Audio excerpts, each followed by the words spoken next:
Welcome everybody to another episode of CEOpen Mic. Today my guest is a guy who has, I think, over 19 years of experience in iGaming industry. And I think it's safe to say that in the iGaming community, your name is known better than the name of Maltese president. Um, um, Glenn Debattista. Hi, nice to have you. Hi Bartek, nice to be here actually. Thank you for the invite and I'm looking forward to this. So let's jump right into it. You founded the community of iGaming professionals in being or living or temporarily living in Malta. How big it is at the moment? To be on the first side, it's not a project I'm focusing on. We had on Facebook, I think over around 4,000 members.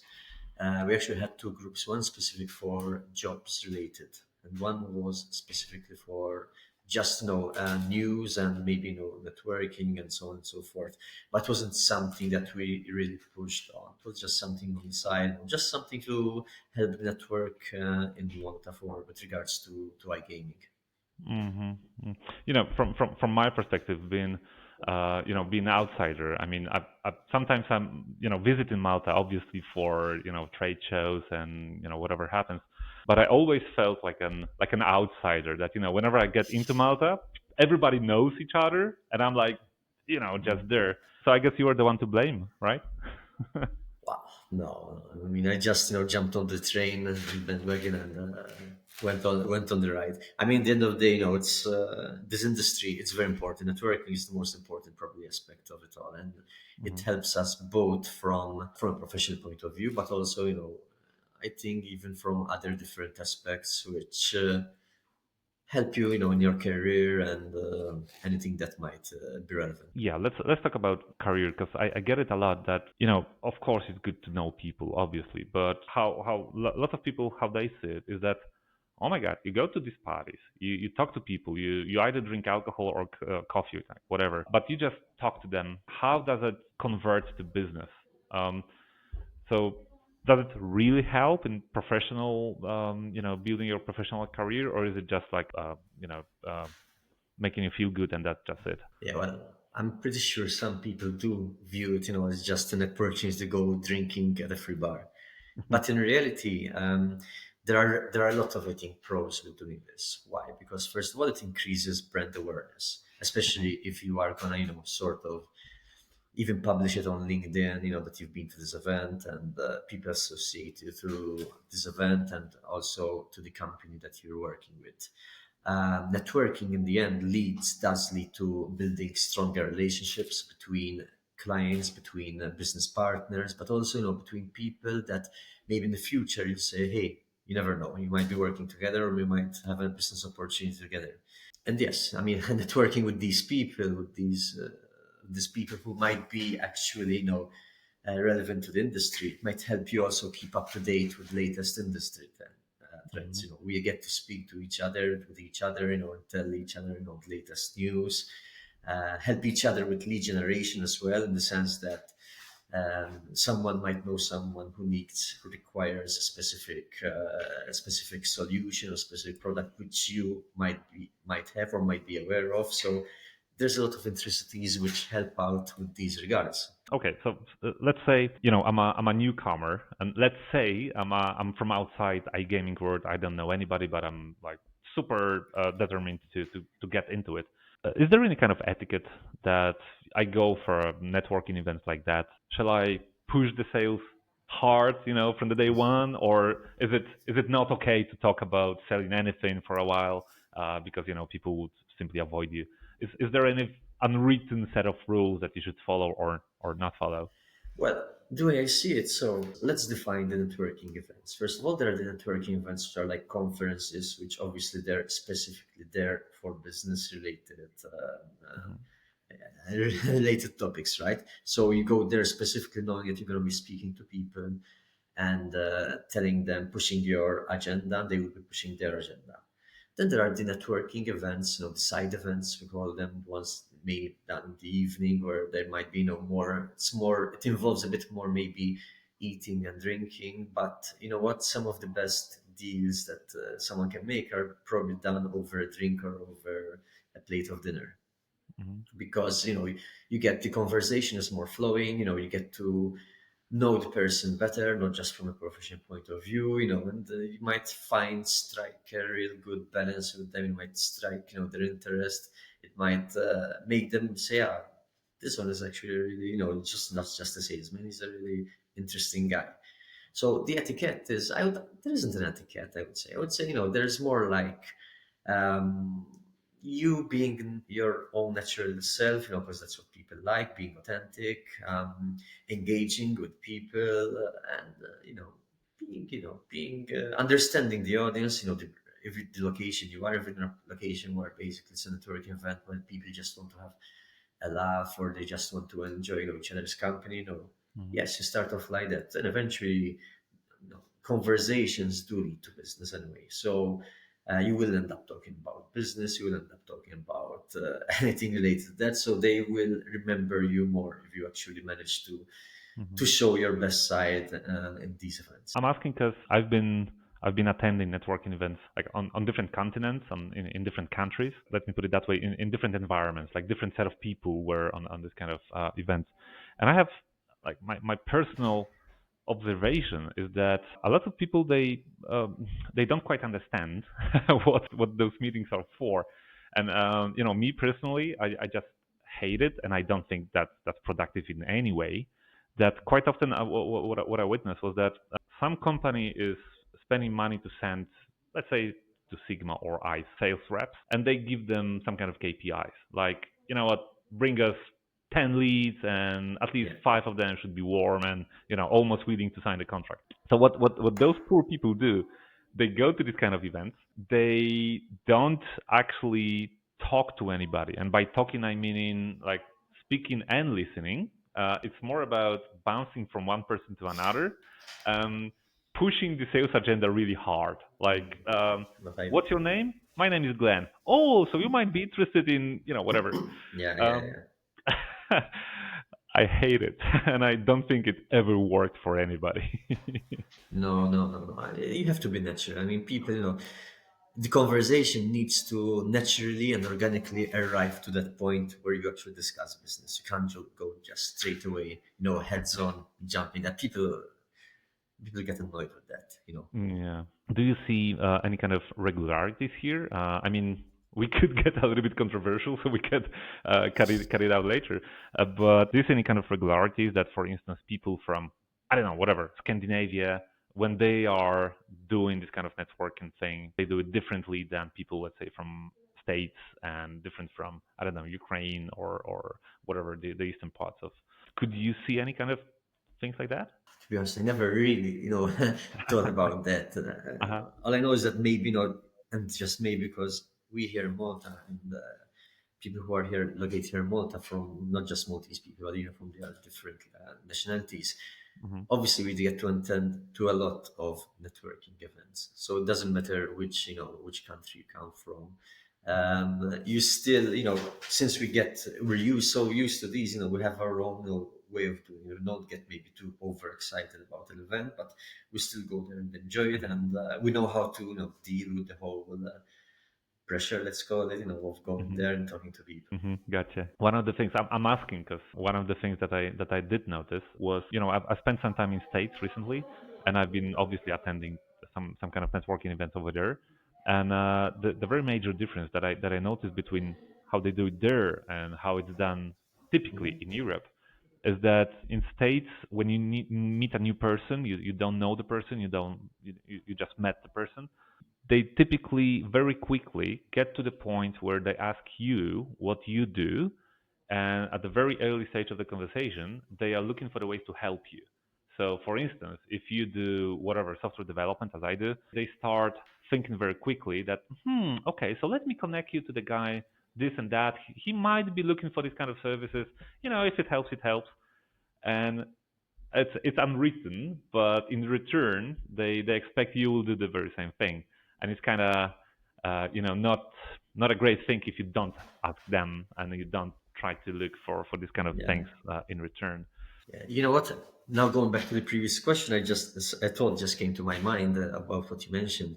Something I realized at conferences, it's how people greet each other from the different countries, Hmm. right? So, for Hmm. example, us Mediterranean people, from southern Europe, Central Europe, we're a bit more, warm people. So whenever we meet someone, we greet them with a, double kiss on the cheek, Uh-huh. Uh-huh. right? Or a warm hug. Whereas when you meet, maybe someone from the northern countries or even from the US, it's either a handshake or at most maybe one kiss on the cheek. it's Uh-huh. it's the way that they do things. And it's actually interesting, because the concept. I mean, we're maybe used to do things in a way, but they are used to do things differently, especially these conferences. And Yeah. yes, going back to your second question, there I do think that people from certain countries, then yes, they just want to jump right into the whole business mindset straight away. Hmm. I personally, I don't think it's the best way because people, I mean, you're not. It's as if you're on LinkedIn and you just get these unsolicited messages from payment providers, straight away. Hey, we Hmm. offer you this. If you are Hmm. interested, which you discard straight away.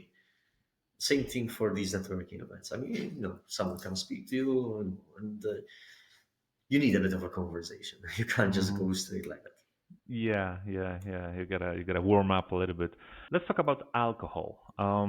It's especially around conferences. Maybe I don't know how I've never lived in Malta, so I don't know how those typical networking events look like between conferences. But whenever I go to any kind of conference like Sigma Ice, whatever, typically there's a lot of alcohol in this kind of events.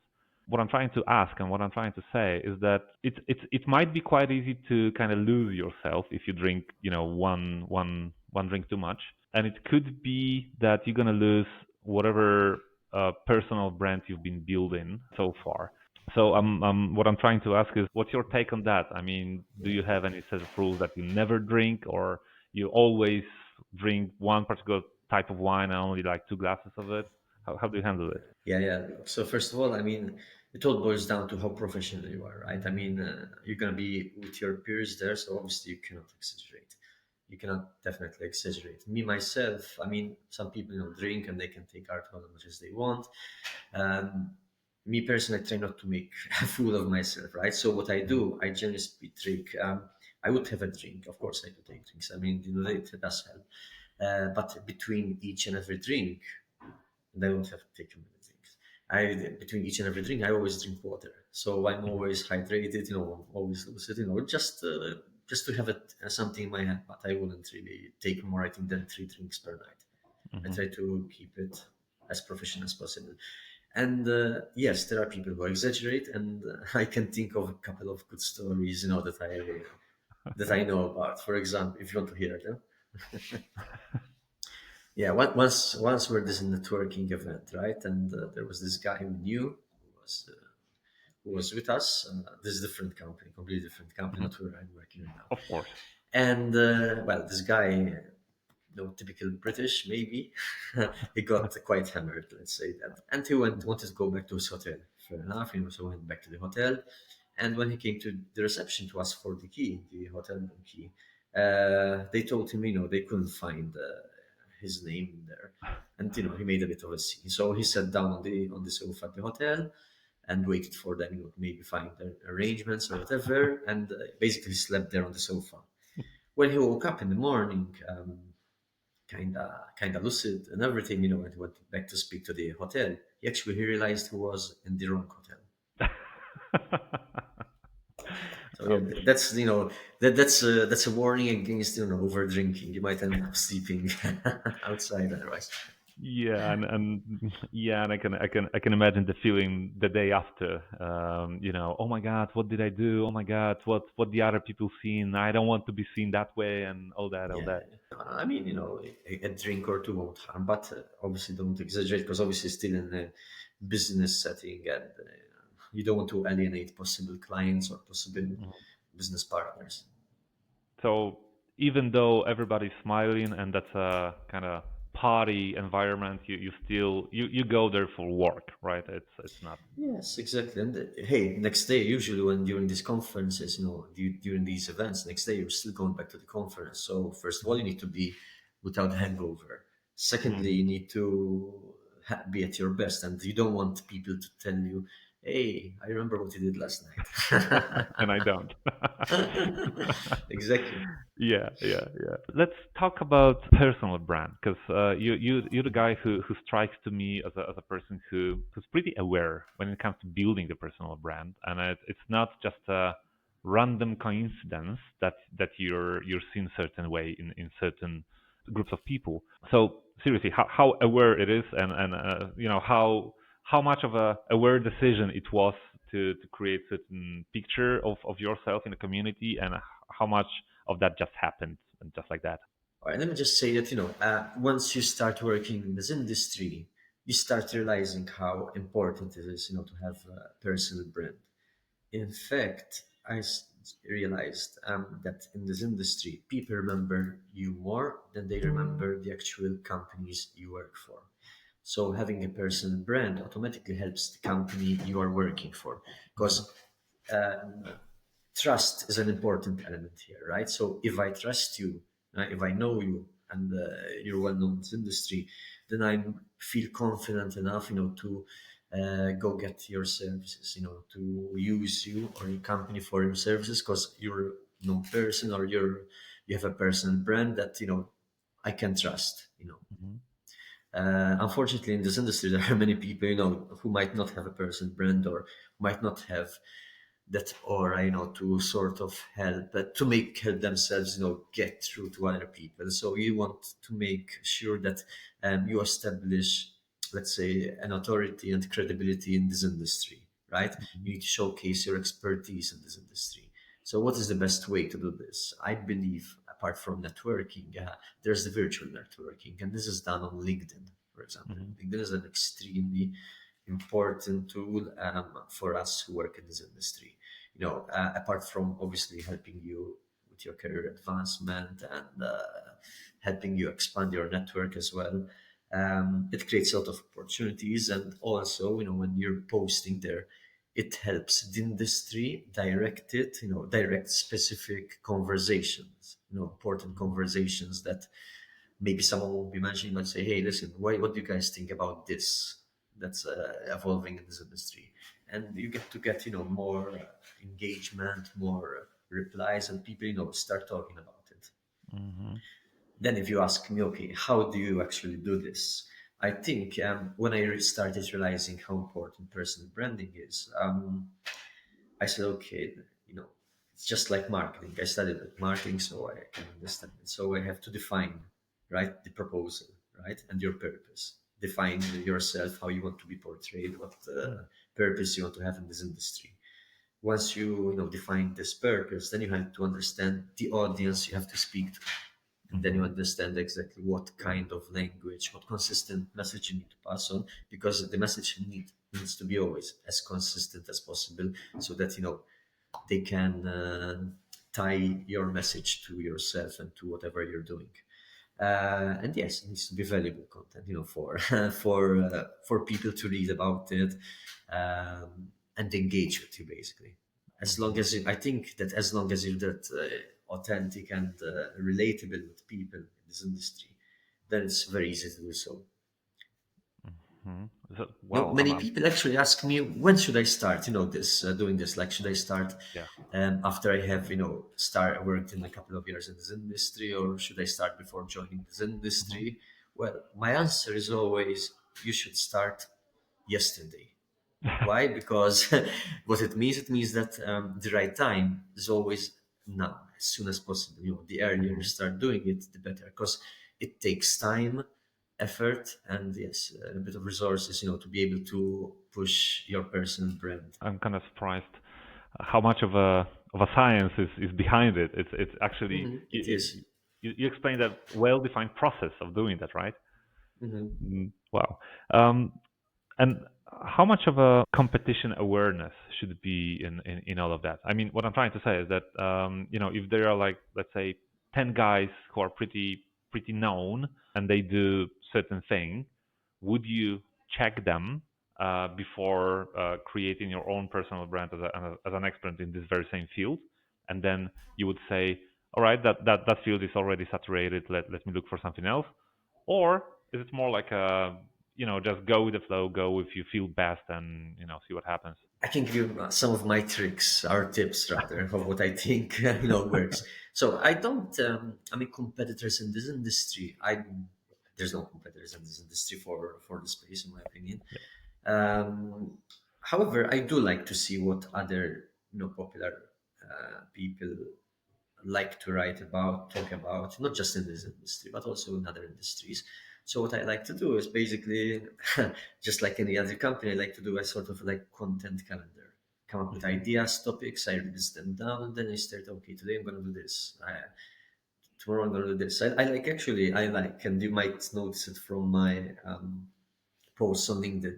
For example, I like to leave Wednesdays and Sundays for posts that are basically polls, right, about current topics or things that might be relevant to this Hmm. industry.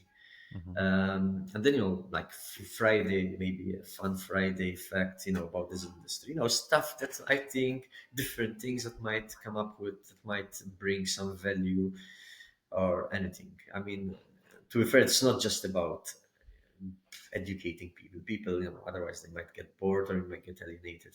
They also want sometimes, some fun stories or some interesting anecdotes that might resonate with them as well. Hmm. Well, that's a hard work. I would never think of it that Well, way. it is, but I mean, if you want results, you have to push. And you've seen results, right? I mean, you. Yes, yes, Mhm. yes, absolutely, Okay. absolutely. At the moment, I have around, on LinkedIn. I mean, for some, it might not seem much, but I have around 25,000 followers, right? Most obviously from the iGaming industry, and Mhm. it's mostly they're organic as well. They come, they follow you, like you said, just because we met at networking events or because they heard about you. So you start, and you start writing these posts to start on to see what works and what doesn't, and whatever works, then I try to migrate it, even for our company blogs or our company posts, to see what can help us out and what cannot. Um, in fact, my own personal target right now, I want to reach 1 million impressions over 365 days. At the moment, I'm around 860,000. So I'm Mhm. trying to see if I can actually manage to reach that milestone. Uh, I calculated that maybe within the next 3 months it might be possible if I keep on being consistent, which, as I Mhm. said, is one of the most important Mhm. aspects here. Be very visible. Obviously, Mhm. people need to see you, need to, so that's how they engage with you, and yeah, focus on value and anything that might be interesting to them. Let's play a little game. Let's say that your plan works out, and I don't mean that just that year. I mean, say 10 years from now. And I just wonder, what's your aspirations? I mean, in 10 years from now, if you're gonna wake up in the morning and you're gonna say, "Hey, I did it. I freaking did it. I achieved all of that." Would you still be COO in, well, any company? Today is best starters, but I can imagine that 10 years that could be something different. Would that still be, counting impressions on LinkedIn and engagement from community? I mean, what's Glenn's big plan, if there's Well, any? you know, first of all, it's day by day. And I do believe, that, if at the moment this is something that, actually, I would say excites me, is that the right Mhm. term, that so if it's something of there's the passion still, I would still continue doing it. If Mhm. there's no passion involved in it, I mean, if you ask me 10 years time, dream would be, like retiring already, being, maybe on a beach and Belize or somewhere, somewhere there, just enjoying myself, enjoying, retirement or Uh-huh. whatever. I'm getting goldy. So Oh, I thought you were 18. Come on. yes, yes, yes. 18 on both legs. Yeah. All right. And by the way, since you're Maltese, the dream of many people in Poland is that, hey, once I'm gonna get rich and I don't have to work anymore, I'm gonna go to Malta and enjoy the rest of my life. Just being there, enjoying the sun, enjoying the water and all that. Since you're Maltese, you're not really dreaming about Malta. You're dreaming about different areas, right? Well, I mean, look, if you ask me, like, let's talk about Malta. So Malta, it's quite, there are the pros and cons. Hmm. Okay, let's say someone who wants, to join the iGaming business wants to come and live in Hmm. Malta. What are the pros and cons? First of all, there are pros and cons for both companies and people, right? If we talk about companies, the pros are definitely that there's a big iGaming infrastructure, so that's really good. There are tax benefits as well, which help a lot. There's a large talent pool for this industry, and obviously it's in a strategic location, between Europe, Yeah. Africa, and Middle East. The cons for companies, obviously, since there is this large talent pool, it's the employee retention. I think the biggest one, because a lot of people jump Yeah. from one job to another. I think the average lifespan of someone in a company may be 1 to 2 years, Hmm. which is not high.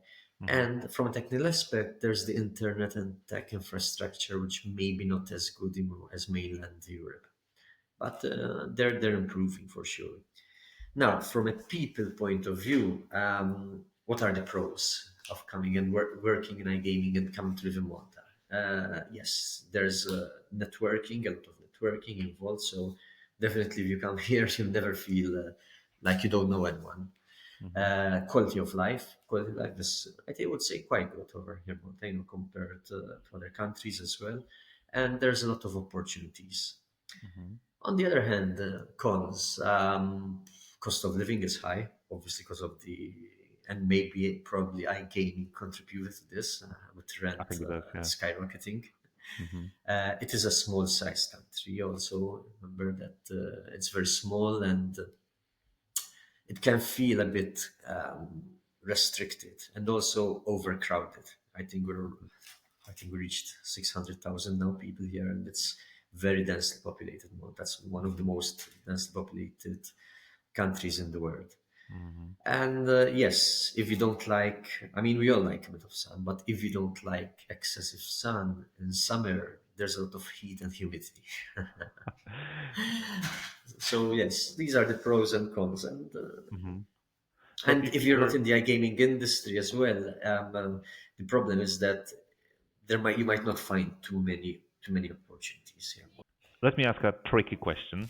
Since you're clearly an ambassador of if you want to be in iGaming, go to Malta. I can see that obviously, but let me ask a tricky question. Did you see, or how many people like that did you see that came to Malta looking for iGaming job or to expand their gaming company, whatever the company would be doing and whatever the job would be about, who actually failed? Who actually, after a year or two, they were like, nah, I'm gonna move to, I don't know, Cyprus, Gibraltar, whatever, somewhere else. Yes, I mean, from people point of view, there have been people who have, just they couldn't stick. As I said, either the small size country, the heat, or the overcrowdedness.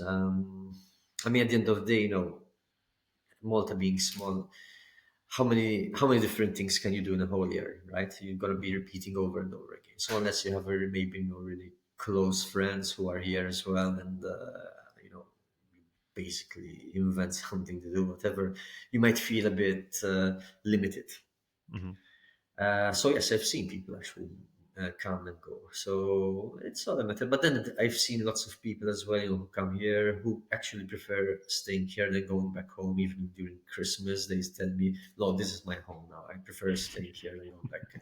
I mean, it's all boils down to personal, choices. Well, you're talking to the guy who's almost in love with Malta, and whenever I'm there for any kind of conference or visiting clients, I'm like, hell, why didn't I move here yet?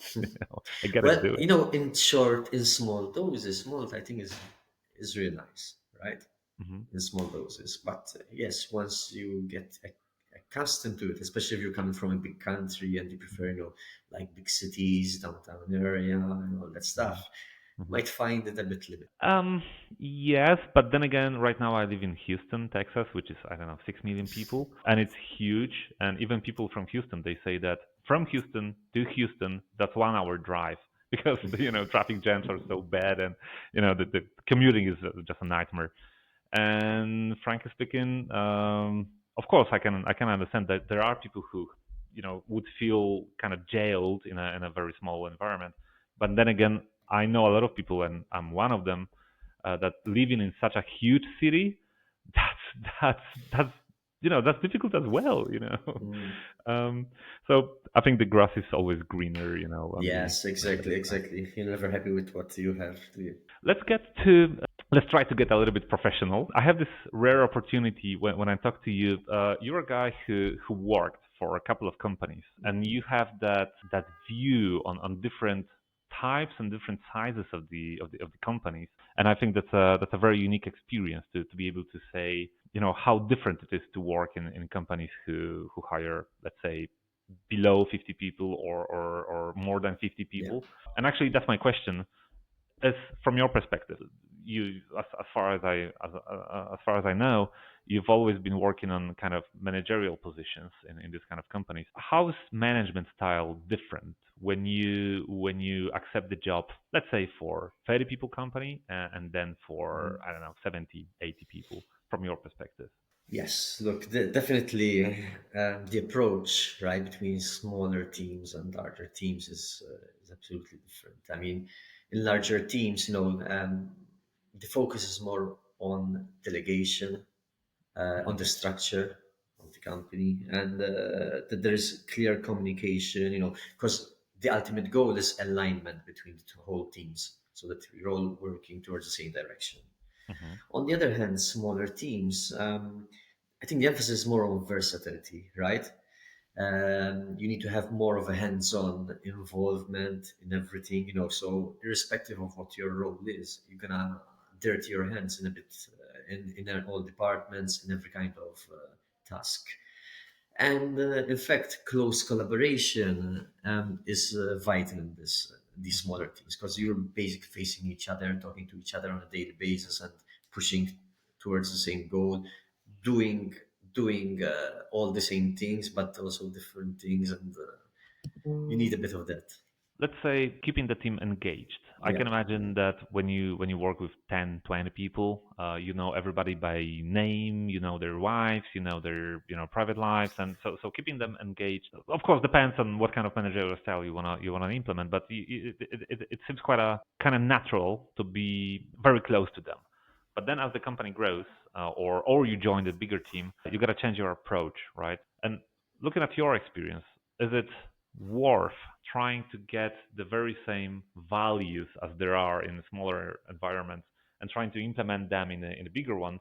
Or is it like, hey, the environment is just different, work differently, and at the end of the day, that's efficiency what counts most, and that's it? Look, there's no one size fits all. No Mhm. matter, even between two large companies and two small teams, Mhm. there's definitely no one size fits all. So you have to adapt. In fact, when you think about management, there's two spectrums. Like there's the autocratic kind of spectrum where there's one person who tells everyone what they need to do and so on and forth, and the laissez-faire where you give sort of free wild card to the employees to sort of Mhm. push their what they think is best.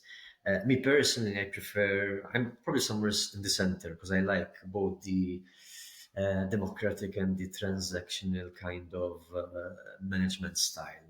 What do I mean with these? I mean, in fact, I like when I say democratic and transaction, I like to use a hybrid of both, right? Mhm. Because the transactional is more focused on having structured tasks, and clear roles, which is more ideal for larger teams. Whereas the democratic one, it sort of involves, giving the employees a bit more encouragement in doing what they think is best, but collaborating with them at the same Mhm. time, and obviously giving them guidance. So there isn't one. I wouldn't say there's one sort of managerial role style that you should be doing, especially. especially if it's you've been working both with large and small teams, and you can't Mhm. say, look, for large teams definitely I need to do this transaction kind of management, or small teams democratic one. No, you have to find sort of adapt accordingly, because each company has its own stories, its own culture, and its own direction. So, from your very personal seat, I mean, let's try to get into details. I'm just trying to picture to what extent do you formalize, let's say, communication or planning or assessing people in your team. To some extent, you formalize it, and to uh, where is the line where you say, okay, from that line, I just want to talk to the person. I just want to feel, if the person is doing his or her best, and not judge everything by Excel spreadsheets. Uh, let's go into details. How do you do it? Well, first of all, communication. I think, irrespective of whether it's a large or small team, that's the most important Hmm. aspect.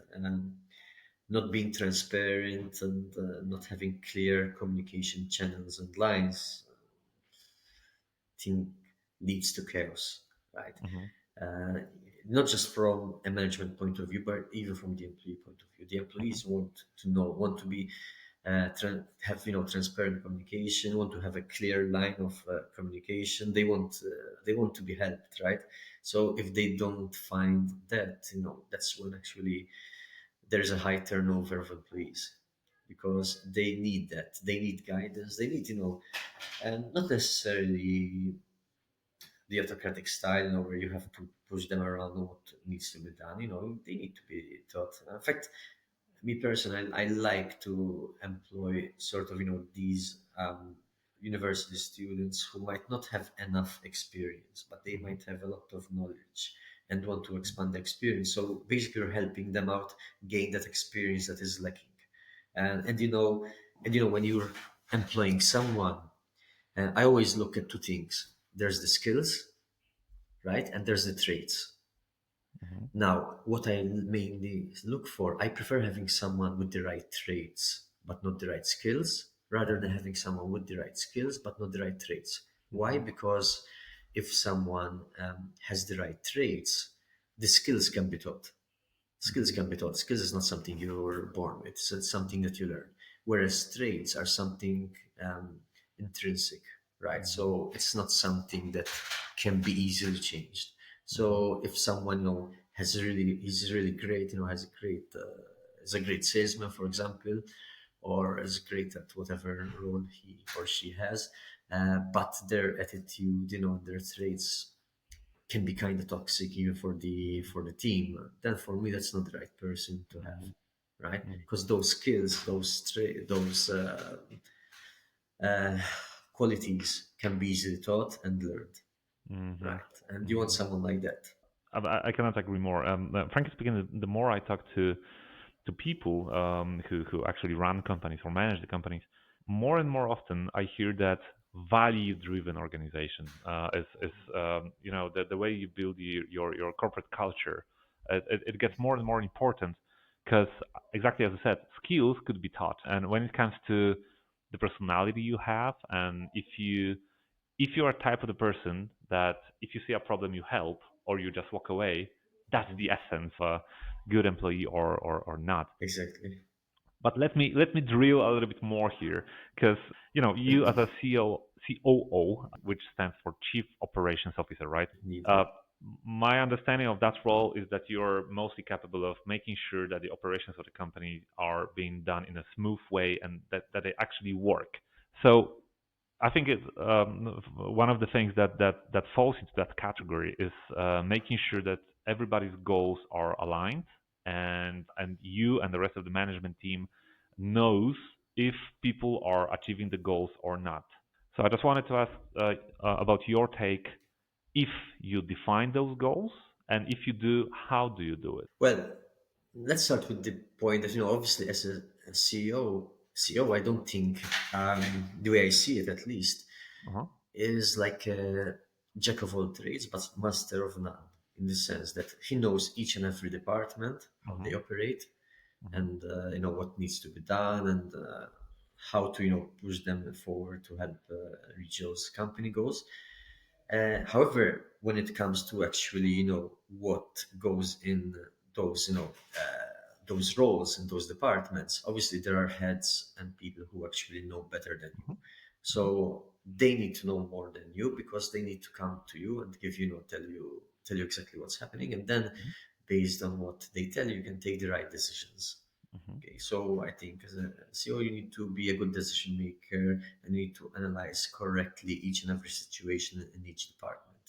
So when it comes up to setting up goals, these need to be done obviously with the heads or with the right people who are in that Mhm. department, because obviously they know better than you. They understand better the intrinsic um, work that goes into those departments, what needs to be done, how they can be reached, and they can help you, understand better these kind of situations. Once you Mhm. have these, yes, you can formulate goals for each department individually and go from there. Me personally, I like to, especially when we're tying in like bonuses, I like to do them sort of three-layer bonus, right, system. And this based on the goals. So there's Mhm. the goal of the company, then there's the second level is the second tier is the goal of the department, and then there's the goal of the individual, Mhm. right? So if someone manages to hit all those three, tiers, then they would obviously have different kind of bonuses associated. But it means that they've reached the goals of the company and helped their department, and they themselves, they worked really hard. So Mhm. I think that's the most the fairest way how to do it. If that's not a secret, of course you don't have to answer that question, but would you reveal a couple of goals each of the levels, just for the sake of the example? Of course, I mean, obviously, a company goes, it's based on revenue, right? So a company needs to hit certain amount of revenue Mhm. to make profits and all. So if that goal is not reached, the other two tiers, obviously, for that year are straight away, like fall off the wheel.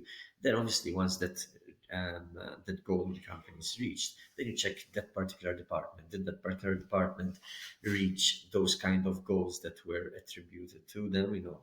For example, sales. How many sales? How much sales did you manage to do in the whole year?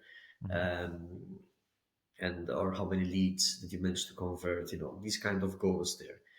Then you go on the individual ones, and you see, okay, this person, how out of these total number of sales in the department, how many did this person actually, um, uh, help Mhm. get, or how many leads did this guy manage to convert, right? Mhm. So it's all then you, because it's not for sometimes how it is in departments. There might be, let's say, 10 people, and out of these 10 people, eight would be performing really highly, getting a lot of leads, and then there would be two other people who might be slacking or Mhm. might not be pushing as much as the others, and they get the same amount of bonuses and the same amount of Yeah. recognition, which is not fair, and it's very demotivating for the people who are actually Group pushing. work. Yeah. Yeah. Mhm. So that's why I like to do it in three tiers, so Okay. that there is also the individual level. Everybody in the company like raps like that with the bonusing. Well, what I mean is that, for instance, I can imagine that developers, like software developers, they don't really have impact on the company's revenue, right?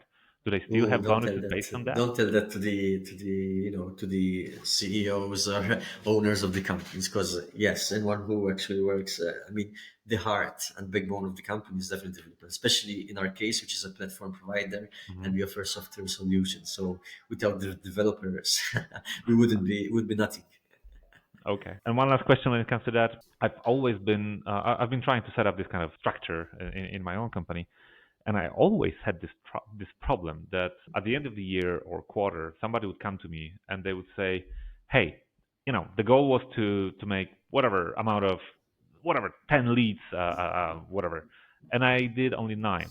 But it's not my fault. The market is changing, and the other department failed, and I was sick, and my mother got sick, and I did my best, and it's not really my fault, but I still did not get bonus. And would you do something about it? You know what I want to ask you? Yes, yes, yes, yes.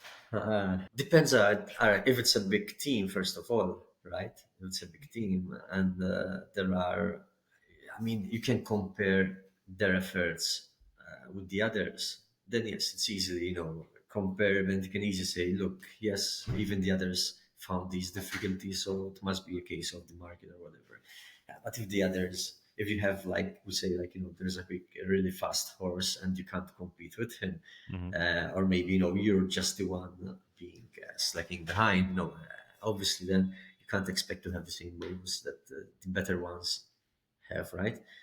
So I would say yes, there are different scenarios and the things that just need to be taken into consideration.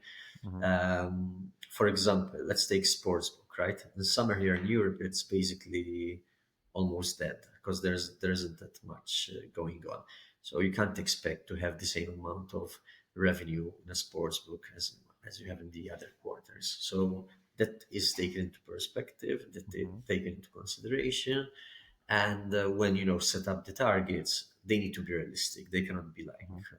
ultra impossible ones. Otherwise, you're just alienating your own employees there. But then again, would you make an exception for somebody that comes to you and says, I know that your goals took into consideration this and that, but they were still unrealistic and I did my best, but you set the goals wrong.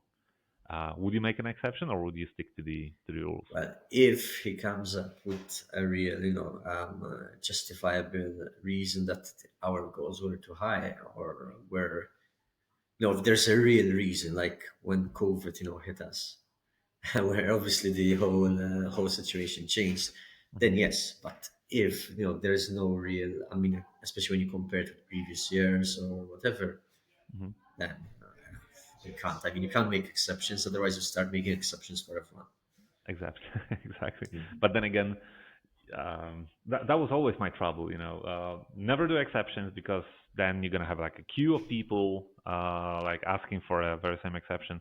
But then again, a really good employee comes to me and he or she says that I've been abused by your system. I did everything you wanted me to do, but the system is wrong. Then there is a gray area. That's I agree, yeah, but you know what? Then in that case, if he or she are really, good employees that you don't want to lose, and tell them, listen, okay, let's sit down and reevaluate the way that the goals are done for hmm. the next quarter. If Hmm. if you think that they're not in the right way, so yes, you need to be open for amendments or for feedback. At the end of the day, just because you're their manager or level or whatever doesn't mean that you know 100% everything and you're always correct. You might be Hmm. wrong. Of course, you might be wrong. Most of the time, you might be wrong. Actually, in fact, that's how we learned. That's why we're also in these Yeah. positions, because we tried, we failed, Hmm. and we learned. Well, the problem is with the people who, even if they fail and even if they wrong, they will never admit to that. That's No, unfortunately, some don't. They're too proud about that. yeah, yeah. And speaking of creating false personal brands, they think that's a day way of making their position that's unmistakable and all that. Exactly, exactly. Some people are too afraid about these things, and they end up, ruining their brand even further. Hmm. You said Bet Starters is a software company, and you obviously what do we know? You provide white label solutions and turnkey and basically pre-made platforms for operators. Oh gosh, where do I start? you, I'm the guy. We do custom development, and quite often the people who come to me, they are already the users of this kind of platforms. I'm not saying coming from you. That could be from anybody Yeah. on the market.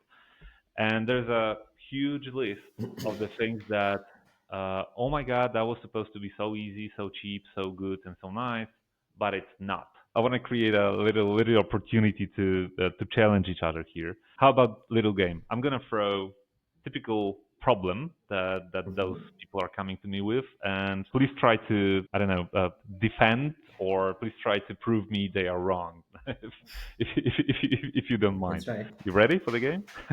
I'm ready. Even the sun is ready. Yeah, it came out just behind me. So, The word is telling you something. All yeah. right. So, a typical problem that companies come to us with is there's a critical error, there's a critical thing going on, and let's say my casino or my postbook main page is broken, and it's broken for 2 weeks now, and it's critical, and I'm trying to get in touch with the company, and they say that the queue for the bug fixing is like 5 months, and oh my god, what do I do?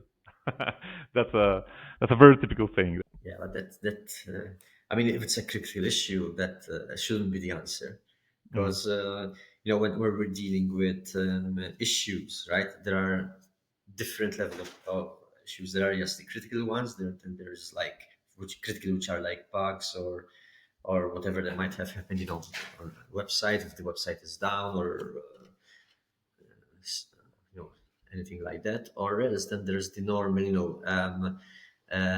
the normal sort of issues which are given priorities based on their importance. There might be just a matter of changing a font or changing a letter or Mhm. whatever. These obviously would be sitting low in the in the list, in the roadmap. But the critical ones, no, no, that's 2 weeks in, and they tell you it's 5 in. No, that's unacceptable. It's absolutely unacceptable. If it's critical, no, no, if it's critical, it needs to be, dealt with straight away. All right. So That's how it should be. I That's why we mean, put priorities on these on these tasks, on these issues. well, that's a true story. I mean, that's a true, Wow, yeah. that's Um, then I would recommend that company to come and speak to us. good point. Well, let me put it that way: the company that was providing the platform is not on the market anymore. I think there's a reason for that. Yeah. So how does it work? Let's say I'm a client of yours, and I have this bug, and let's be honest, marketing teams of the clients, they often don't quite distinguish what's critical technically and what's really not. Sometimes pushing an icon and changing the color of the icon could be treated as a critical. So what's the process? I mean, how do you assess that it's really a high priority thing? Obviously, I mean, through experience and through internal knowledge. I mean, they would raise a ticket with us. Hmm. We would check the ticket. I mean, they would mark it maybe as critical. To be fair, clients most of the time they wouldn't raise them as critical all the time or high priority. Yeah.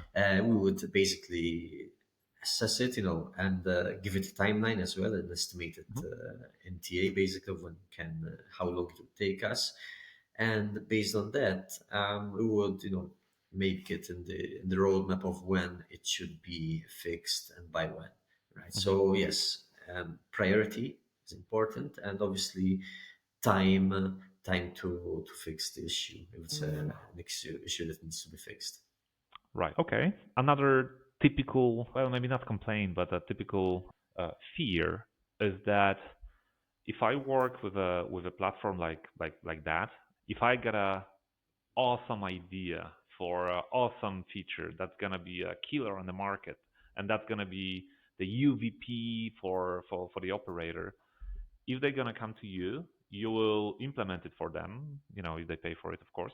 But then again, all the other users, all the other clients of your platform will have access to the very same feature. Um, is that true, or you have like different, some ways of handling that? I mean, if it's something only they want, they can, we can just implement it for them. However, if we believe that this feature could also, improve platform for their clients, yes, why not? I mean, it would increase our value at the end of the day, Hmm. our companies, because then say, hey, these guys, offer this feature, and we all their clients have it, it's a great feature to have, and we're always update. I mean, we learn from everything. We try to improve. We always try to increase in the number of features, the quality, not just the quantity. So yes, anything that can help one client will probably help other clients as well. So it's something that we definitely are happy to give out to others.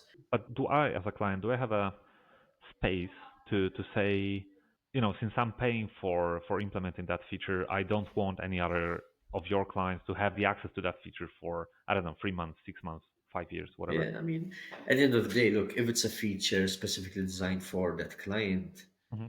yes, I mean, it's a feature, they might require something that others don't even want or need. So Hmm. Plus, anyway, when we do something, maybe you want to first test it out on just one client to see if it's working, to see how the feedback from the clients and everything. You're not gonna roll it out just for the sake of rolling it out to everyone, right? So you're gonna Hmm. be just like a sandbox thing. You test it out there and see if it works well, and eventually, you might, if you see that something that will increase the company's value. The other typical complaint or problem that companies are mentioning is that sometimes they don't have the influence on how you, let's say, roll out updates, when you do it, what's the process around it. I had one client who said that if the platform provider, if they change anything on the platform, the update causes whole system to go down for an hour or two, let's say.